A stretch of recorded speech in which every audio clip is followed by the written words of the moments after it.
राहुरी तालुक्यातील वळण येथे शनिवार दिनांक 4 एप्रिल 2026 रोजी दुपारच्या सुमारास एका व्यक्तीने धारदार शस्त्राने हल्ला करत कृष्णा शंकर कुलट या तरुणाची हत्या केली आहे.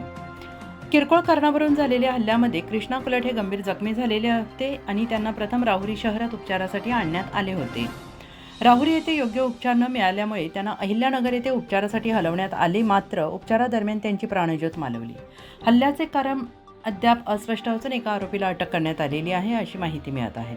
रात्री उशिरापर्यंत गुन्हा दाखल करण्याचं काम सुरू होतं, मात्र मयत यांचे बंधू अमोल कुलट आणि पहिलवान पप्पू कोल्हापुरे यांनी या हत्याकांडामागील मास्टरमाइंड यांच्यावर गुन्हे दाखल करा, नाहीतर मृतदेह राहुरी पोलीस स्टेशन येथे आणून आंदोलन करण्यात येईल असा आक्रमक पवित्रा घेतला. आता याबाबत पोलीस प्रशासन आपली काय भूमिका स्पष्ट करते हे पाहणं महत्त्वाचं असून पुढील तपास पोलीस करत आहेत. दादा कुलट याच्यावर गावातील एका व्यक्तीने हल्ला केला प्राणघातकाने, त्याला जीवे ठार मारलं. त्याला ठार मारल्यानंतर आम्ही त्याला उपचारासाठी राहुरीला सरकारी हॉस्पिटलमध्ये आणलं होतं. तिथून त्यांनी आम्हाला त्याला नगरला हलवण्यास सांगितले. त्याला आम्ही त्याला नगर नेले होते. तिथे डॉक्टरांनी त्याला मृत घोषित केल्यानंतर आम्ही राहुरी पोलीस स्टेशनला रितसर फिर्याद दाखल करण्यासाठी आलो होतो. तर इथं फिर्याद दाखल करायला आम्ही आल्यानंतर येथील अशी परिस्थिती आहे का पोलीस आमची फिर्याद जे आहे ते ऐकून घ्यायला तयार नाही. ते त्यांच्या मनाने त्यांनी गावातील एका ज्याने त्याच्यावर वार केले, फक्त त्या काही व्यक्तीला धरून आणलंय आणि ते म्हणतात आम्ही याच्या एकट्याच्या नावाने फिर्याद घेतो. पण या घटनेमागं पूर्ण कारण माहिती नसल्याशिवाय फिर्याद दाखल करू राहिले. जे फिर्यादी आम्ही बाकीचे त्यांचे मास्टर माइंड जो आहे त्या गुन्ह्यामध्ये का ज्यांनी करायला लावलं त्याच्या शब्दावर केलं, किंवा त्याचे भाऊ कोण आहे, तो घरी गेल्यानंतर तो थोड्या वेळाने आला, त्याच्यानंतर हल्ला केला, ह्या अशा प्रत्येकाने गोष्टी आहे. ह्या गोष्टीचा तपास न केल्याशिवाय पोलीस डायरेक्ट म्हणून राहिले फिर्यादीमध्ये आम्हाला याचं नाव नको त्याचं नाव नको. यांनी फिर्यादीमध्ये आमची मागणी, यांनी फिर्यादी आम्ही जे सांगतो ते नाव घ्यायला पाहिजे. ते जर नाही नावं घेतले नाही तर आम्ही बॉडीचा अंत्यविधी करणार नाही. आम्ही उद्यापासून इथं ठिय्या आंदोलन करणार आहे.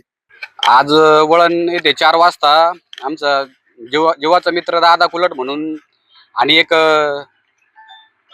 व्यक्ती होता तिथं, त्यांच्यासोबत त्याचे किरकोळ वाद झाले. तर वाद असे झाले होते का एक शाब्दिक वाद होते की बाबा क्षणामध्ये मिटून जाते, पण त्याच्यानंतर ते वादाचं रूपांतर फार जीवे मारण्यापर्यंत झालं.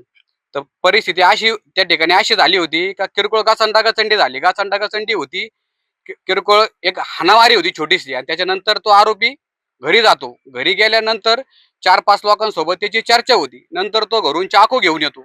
चाकू घेऊन येऊन त्याच्यासोबत 1-2 व्यक्ती येऊन डायरेक्ट समोरच्या व्यक्तीला भोगसून टाकू राहिले. भोगसून टाकून त्याला जागेवर जिवंत मारून टाकलं.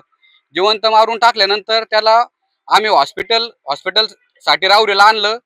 तर राहुरीत त्याची परिस्थिती अशी होती का हॉस्पिटलमध्ये तर डॉक्टर उपलब्धच नव्हती. तर काय कोणते उपचार पहिल्यापासून होतच नाही. कारण हा राहुरी तालुका आहे ना, डायरेक्ट म्हणजे सोडूनच दिलेला आहे. सर्व लोकांनी सोडून दिलेला आहे. फक्त मानेसाठी राहुरी तालुका आहे. ज्या दवाखान्यात गेलो तिथं काही डॉक्टर कोणतेच अवेलेबल नाही. बघितलं तर कोणते डॉक्टर त्याला घेत पण नव्हते.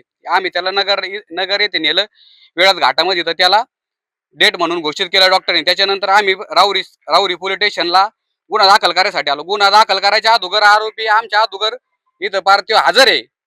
तर त्याच्यामध्ये मॅटर असं आहे का ज्या आरोपीने तो गुन्हा केलेला आहे तर तो ठरून गुन्हा झालेला आहे. तर त्याच्या पाठीमागचे जे मास्टर माइंड आहे त्यांचे नाव आम्हाला समजलेले. तर त्यांचे नाव आम्ही दाखल करण्यासाठी स्थानिक पोलीस स्टेशनला आलेलो आहे. तर स्थानिक पोलीस स्टेशनची आम्हाला अशी परिस्थिती दिसते का तिथं म्हणजे इतकं दबावाचं वातावरण आहे का पार जे दाखल करायला आलेले आहे त्याच्या घरचे तर त्यांना फार म्हणजे का बाबा तेच मर्डर करून आलेले आहे अशी परिस्थिती दाखवली जाते. का सर्वांना बाहेर काढून दिले जाते, गुन्हा दाखल करून घेत नाही. गुन्हा आमचं काय म्हणणं आहे का तुम्ही गुन्हा दाखल करून घ्या. समजा जर उद्या जर ते त्याच्यामध्ये त्यांचा हस्तक्षेप नसेल तर त्यांचा 169 किंवा त्यांना निर्दोष सोडा ना. तुमचं काम काय आहे का घरचे आले त्याचे गुन्हा दाखल करायचे, ज्या लोकांवर त्याला संशय आहे त्याच्या नावाने ते फिर्याद देणार आहे. आमचं एवढंच म्हणणं आहे. त्याचे घरचे एवढे सर्व जमलेले. आमचं एक प्रशासनाला म्हणणं आहे का तुमच्यावर जर कुठल्या प्रकारचा दबाव नाही, आणि म्हणजे ज्या व्यक्तीने हे घडवलेलं आहे हा अब्जाधीश आहे.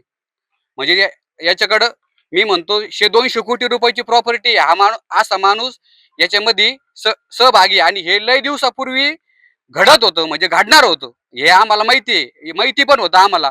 पण परिस्थिती काय झाली का फक्त हे क्षुल्लक कारणावरून हे फक्त दाखवू राहिले. पण याच्या पाठीमागे एकदम मोठा आका आहे. तो आका बाहेर काढायसाठी आम्ही इथं आलोय. जर आम्ही म्हणत तसा गुन्हा म्हणजे त्याचे घरचे त्याचे बंधू आले तिथं, त्याचे बंधू म्हणत